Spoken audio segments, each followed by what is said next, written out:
अस्सलाम वालेकुम dear students. आज हम स्टार्ट करने जा रहे हैं एक्सरसाइज 1.5। ठीक है।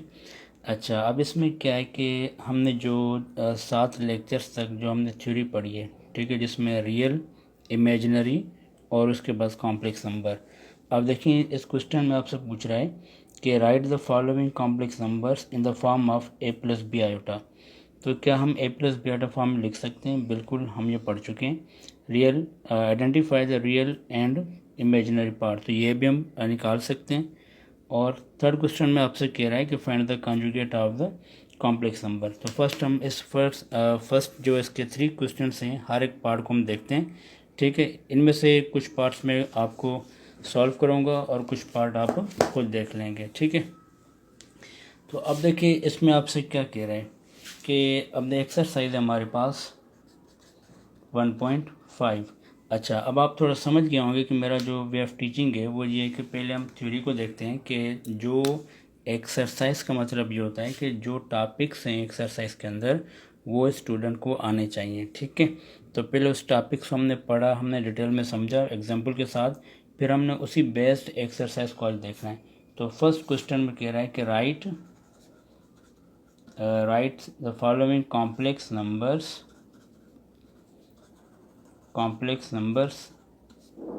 इन द फॉर्म, कौन सी फॉर्म में? a plus B iota. अब नंबर फर्स्ट हम देखते हैं कौन सा पार्ट है। अब आपसे कह रहे हैं नंबर फर्स्ट जो मैंने एक्सरसाइज बताई आपको 1.5 के अंदर 1,2। अब 1,2 को आपने क्या करना है, इस फॉर्म में आपने लिखना है। कौन सी फॉर्म?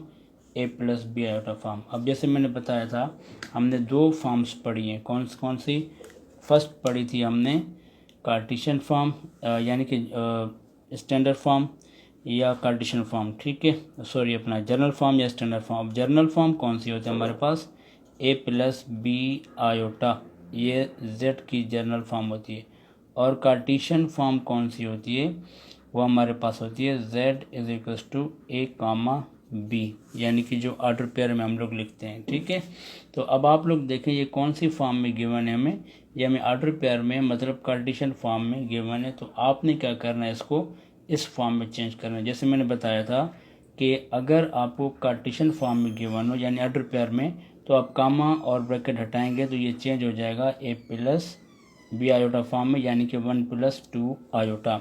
ठीक है, इसका एक और एग्जांपल मैं बता दूं, अगर 3,4 होता तो ब्रैकेट और कामा हटाने से 3+4 आयोटा, क्योंकि हमें पता है कि ये फर्स्ट वाला रियल पार्ट सेम रहेगा, जो सेकंड वो हमारा इमेजिनरी होता है, उसमें आयोटा तब लगता है जब कामा और ब्रैकेट हटाएंगे। ठीक है, और अगर इस फॉर्म में गिवन हो, अगर आपसे कहे कि इस फॉर्म में लिखें, तो फिर आप आयोटा हटा देंगे और ये साइन प्लस का अंडरस्टूड है, तो यहाँ पर कामा और ब्रैकेट सेम ये वापस आएंगे। ठीक है, अब इसके अंदर देखें सेम सारे पार्ट इसी तरह होंगे। ठीक है ना। अब ये फर्स्ट पार्ट क्या होगा?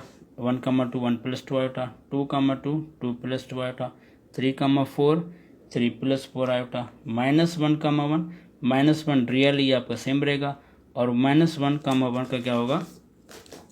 अब देखिए -1,1, अब -1 सेम रहेगा, +1 आयोटा। अब -1 प्लस आयोटा लिख दें, क्योंकि ये 1 यहाँ पर इसका कोफिशेंट है, वो नाप लिखें फ़र्क नहीं पड़ता।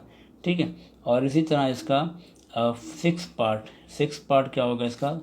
उसमें कह रहा है कि -3,4, तो इसकी स्टैंडर्ड फॉर्म क्या बनेगी, यानी a plus B iota form में -3+4 आयोटा। ये सिंपल आपको सिर्फ इसलिए पूछ रहा है कि क्या आप चेंज कर सकते हैं कार्टेशियन टू जर्नल फॉर्म। ठीक है, अब क्वेश्चन नंबर 2 में देखें क्या कह रहा है।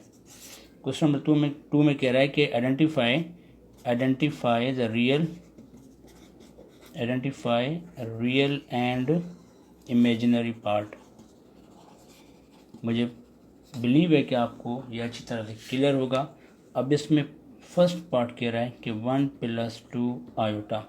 अब हमने क्या पढ़ा हुआ है इमेजिनरी और रियल पार्ट के अंदर? हमने ये पढ़ा हुआ है ना कि रियल ऑफ z, आप भले इसको फर्स्ट z के बराबर रखें कि ये मेरा कॉम्प्लेक्स नंबर है, तो रियल ऑफ z क्या होगा मेरे पास? 1, एंड इमेजिनरी ऑफ z क्या होगा हमारे पास? 2। आयोटा लगाने की ज़रूरत नहीं है। ठीक है, तो इसका जो सेकंड पार्ट होगा 9 आयोटा प्लस 4।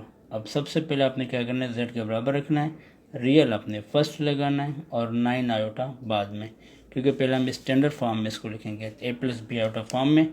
तो आपने बताना है रियल ऑफ जेड यानी कि complex is a 4 and imaginary of Z is 9। मैं फिर से बता रहा हूँ, ये आयोटा जो हमारे पास यहाँ पर नहीं लगाना है, ठीक है, क्योंकि हम खुद बता रहे हैं कि इमेजिनरी नंबर है, यानी अंडरस्टूड है कि इसके साथ आयोटा है, ठीक है। अब देखा, अब इसके जितने भी पार्ट हैं रिमेनिंग पार्ट्स, अब मैंने ये फर्स्ट सेकंड कर दिया। अब थर्ड है आपके पास ऑर्डर पेयर के अंदर, थर्ड वाला कौन सा आपके पास ऑर्डर पेयर के अंदर है। तो थर्ड में क्या कह रहा है कि भाई थर्ड में आपको कह रहा है कि -5, 6। अब आपके लिए ये कोई मसला नहीं है, क्योंकि आपको पता है ये कार्टेशियन फॉर्म में लिखा हुआ है यानी कि ऑर्डर पेयर में। तो इसको भी आप क्या करेंगे, real of z -5। Order pair में फर्स्ट आपका रियल होता है और सेकंड जो होता है इमेजिनरी पार्ट होता है, ठीक है। तो इसी तरह इसमें देखें 4, ये भी आपसे हो जाएगा, यानी जो मैं नहीं कर रहा वो आपने करना है, ठीक है। और नंबर 5 जो है, नंबर 5 ये मैं करा देता हूँ, -3/4 -4/5 आयोटा। तो इसमें आपने सबसे पहले क्या करना है, इसको थोड़ा सिंप्लीफाई करें कि पहले, क्योंकि हमने ये देखा है कि जो हमारे पास कॉम्प्लेक्स नंबर होता है वो इस फॉर्म में होता है, ठीक है ना, कि दो साइन नहीं होते। पहले इसको एक साइन में चेंज करेंगे, यानी कि रियल का तो सेम रहेगा। अब यहाँ पर 2 साइन हो रहे हैं ना, माइनस इंटू माइनस +4/5 आयोटा, ये आपका कॉम्प्लेक्स आ गया। तो रियल ऑफ जो है जेड वो क्या होगा हमारे पास -3/4, इमेजिनरी ऑफ जो जेड होगा हमारे पास वो क्या होगा 4/5, ठीक है भाई।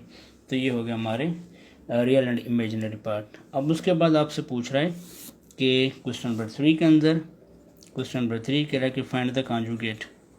अब ये भी मुझे बिलीव है कि आपने मेरे प्रीवियस वीडियोस के अंदर देखा होगा, find the conjugate of complex number मतलब z। अब इसमें फर्स्ट क्या कह रहा है, अगर आपको ये समझ में थोड़ी परेशानी हो रही है तो काइंडली मेरे प्रीवियस वीडियो को रिकॉल लाजमी करें, ठीक है। तो z बराबर 3 + 2 आयोटा।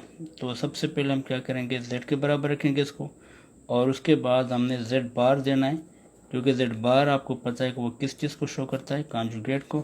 तो z bar is equal to, उस कॉन्जुगेट में क्या करते हैं, only change the sign of imaginary part.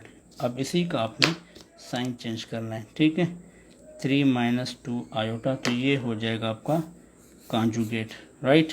तो अब सबका आपने कॉन्जुगेट फाइंड करना है, इसका भी फाइंड करना है। इसका कैसे फाइंड करेंगे, अब देखिए इसमें आपने क्या करना है, सपोज z बराबर है 4,9, तो आप डायरेक्ट अगर इसमें कर दें कि 4,-9, क्योंकि आपको ये तो पता है ना कि जो ऑर्डर पेयर में होता है वो सेकंड वाला हमारा इमेजिनरी होता है, ठीक है।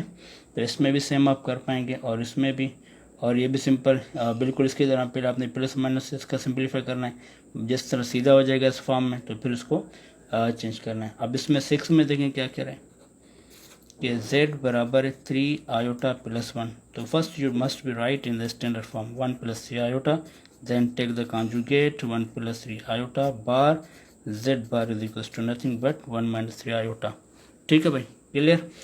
अच्छा, तो कल हमने एक बात पढ़ी थी कि z + z कॉन्जुगेट को अगर हम सम करें यानी आपस में ऐड करें तो आपको रियल पार्ट मिलता है, ठीक है। और z - z कॉन्जुगेट को आपस में सब्ट्रैक्ट करें तो आपको इमेजिनरी पार्ट मिलता है। ये कल हमने बात सीखी थी, मैंने आपको वो सिंप्लीफाई करके दिखाया था कि इसको हम ऐसे कंपाइल करते हैं कि sum of complex number and its conjugate, ये कॉम्प्लेक्स नंबर है और ये इसको कॉन्जुगेट है, sum of complex number and its conjugate always real number. Difference of, अगर माइनस हो, डिफरेंस का मतलब होता है कि किसी भी दो नंबर्स का आपस में सब्ट्रैक्शन के बाद जो रिजल्ट आए, मसलन अब देखें 5 - 3 इज इक्वल टू 2। अब 5 - 3 क्या हो रहे हैं, आपस में सब्ट्रैक्ट हो रहे हैं, सब्ट्रैक्ट का जो रिजल्ट आता है उसको कहते हैं डिफरेंस, ठीक है। एडिशन का जो रिजल्ट आता है उसको कहते हैं सम, और जो मल्टीप्लिकेशन का रिजल्ट आता है उसको कहते हैं प्रोडक्ट, और जो डिवीजन का रिजल्ट आता है उसको कहते हैं कोशंट। ये याद रख लें, इसको क्या कहते हैं सम, इसको क्या कहते हैं डिफरेंस, इसको क्या कहते हैं प्रोडक्ट, और लास्ट वन को कहेंगे क्वोशंट, ठीक है, ये याद कर लें। तो sum of complex number and its conjugate it always real number and the difference of complex number and its conjugate is called imaginary. ये याद रखें कि जिस जो नंबर है उसी का कॉन्जुगेट, ऐसे ना हो कि आपको कहे कि भाई ए प्लस बी आयोटा आपको दे रहे हैं तो ए माइनस बी आयोटा इन दोनों को सम कर रियल है, ये कभी आपस में नहीं होंगे, ठीक है। तो अब आगे जो एक्सरसाइज है पार्ट नंबर 4 और 5 उसको अगली वीडियो में डिस्कस करते हैं। Thank you.